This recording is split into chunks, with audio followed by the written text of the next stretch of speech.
Broadcasting live from Houston, from the space city to the world. You are watching Now Media Television.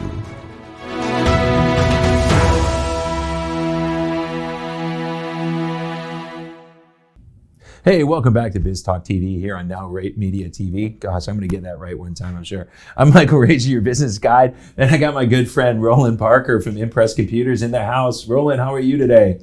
Hey, Michael, great to be back, and we're looking forward to Christmas. Oh, yeah, we are. But man, I'm telling you, there's been some important tech news in the news, I guess, recently. You know, we had Impress. You know, they had this big breach, or LastPass had this big breach. What happened there, and how does it affect the small business owner? So, you know, LastPass has millions of people that are using them, and they had a breach back in August. Then they had another breach. Somebody got into their system. So now it's like, well, how does that affect you as a business owner? Well, it's very important when something like this happens, where all of your passwords are in one place, to look at, okay, what could have been compromised? They're saying that your password themselves should still be secure because of the way that it's set up. But it's very important to make sure that you go through and say, okay, let's by default make sure that we've got a two-factor authentication on everything that we do. So even though your password is changed, you change your password, change your authentication, go ahead and make sure that you have like a biometric fingerprint or your eye or something like that that's going to add that extra layer of security. So you're not just relying on a password that could get compromised. Yeah, I know business owners are lazy, because I know I'm one of them, because I was thinking about it today. I was trying to get in an app today. I had a car accident a while ago, and I had to get in and check on what's going on. And I couldn't remember the password, and thank God there was a fingerprint thing on there. You know, how safe, and how, you know, you as an expert on this, how safe is that biometric versus just, you know, putting in a bunch of random numbers and letters? Well, it's certainly a lot more secure than just a regular password, especially if people put in passwords like password 1, and you'd be surprised at how many people are still doing that. So what should happen is that you should still have a password that you can reset, and then to be authenticated with a biometric password or two-factor authentication that goes to your cell phone. Now, even that has been shown that it could still be compromised if you click on a link within your text. So say, for example, if the bad guys get your information, they've got your address, they've got your cell phone number, they've got your email address. What they're going to do is that they're going to send you a text to your cell phone, you click on the link, and now you've exposed the breach where they can monitor that two-factor authentication.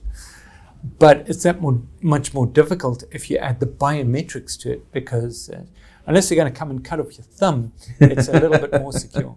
So it's not a James Bond movie, right? You know, we're going to go do one of those. So we're coming in. You know, we're coming in the Christmas season here, and, you know, we keep hearing about these password protections. What are some things that we need to be worried about, you know, coming into this time of the year, you know, end of the year, that, you know, where these bad guys may be ramping up their game a little bit? So a lot of people are going to be shipping from the online box stores and things like that. They're going to be getting emails and text messages or pop-ups on their computer, and they respond instantly because they think, oh, I'm getting a packet from UPS, I'm getting something from Amazon, and they respond to that without thinking about it because they're expecting that package. And that's what the bad guys count on. They count on the fact that you're going to have that knee-jerk reaction. Yes, I am expecting a package, or no, I didn't order that, and they respond to that text. It's so important. Don't respond to the email. Don't respond to the text. Don't respond to the pop-up. If you want to make sure, log on to your account and then double check. If it says it's coming from UPS, go to UPS and put in the tracking number. Don't click on links that say they're going to take you there, because you don't know what that link is going to be doing. And remember, it's so important. Whatever you log on to, have your two-factor authentication, especially financial transactions or anything like that. But even like your Amazon account, if somebody logs onto that, then they could be ordering on your behalf and shipping it anyway. So do your two-factor authentication. Don't click on links. Don't click on attachments. And sometimes you can even go old school.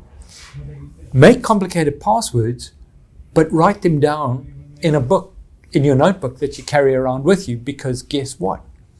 It's very difficult for the guys to hack into your notebook. Yeah, I know. I want the guy to go hack into my account and do my Christmas shopping for me. And then ship out all your presents. Yeah, ship it wherever, because I haven't even done any. It's like, what are we, 10 days out? I think I got one thing for my son right now. But, I've seen it. I was out the other day and I got a text and it said my package, and I've not ordered any packages. So I know, do we just delete that thing? Do we block it? What do you recommend we do? Block the number, delete it. Yeah. Whatever you do, don't respond to it. Because sometimes people say, well, Amazon are shipping this package and we're charging your account $500. And you, well, wait a minute, I want to dispute this transaction, and it gives you a link to dispute it. And then you click on it, and guess what? You've just compromised your whole system. You just gave them $500, right? So if we're going to give, let's get something happy, about this, and let's go off into the new year on some good tech news. What's something good we should be looking at, as business owners that can really help us, thrive and profit going into the next year with technology? So the good thing is that we're actually seeing prices being very competitive at the moment on video cards and processors and things like that. So if you're wanting to upgrade your system, you want to improve your performance, now's a really good time to do it. And the new 12th and 13th generation processors that they've brought out are so amazingly quick compared to just a few years ago, the 7th and 8th generation. So if you want to improve your employees' productivity, improve your performance, add 2 or 3 monitors, add a faster processor. There's so much more you can do once you get away from just using one screen. I know I've gone to 6 monitors now, and I still sometimes run out of screen. Dude, how can you do that? I got ADD like crazy. I have a hard enough.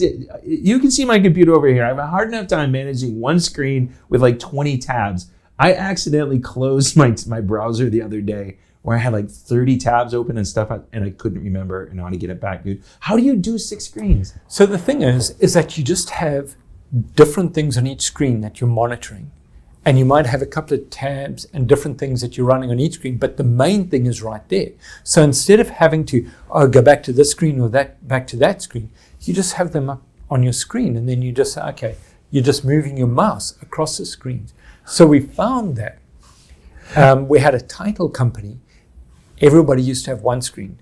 They cut down the time that each employee had to spend on documentation by going to 2 screens, and then improved productivity by 30% when they went to 3 screens, because they had to have 3 different sets of documents up. And if they did it on the 3 screens, they could do all the things without having to alt-tab between and bring your other screen back. So now you can actually get at least 30% increase in productivity by having 3 screens versus 1. Oh, wow, that's amazing. Well, that's some things, we were talking about before we started, the types of business I work with and stuff like that. Those are the kind of things that I want to be able to go into, because I work with a lot of white collar businesses, lawyers, CPA firms, consultants and stuff like that. It's a great thing to know that we can bring you in and say, hey, talk to my friend Roland and let's get if you're an accountant and you've got your bank recon up in one, you've got a spreadsheet over there, and you're having a look at things and you're verifying transactions, you've got a couple of screens, you can see them all at the same time and move between them.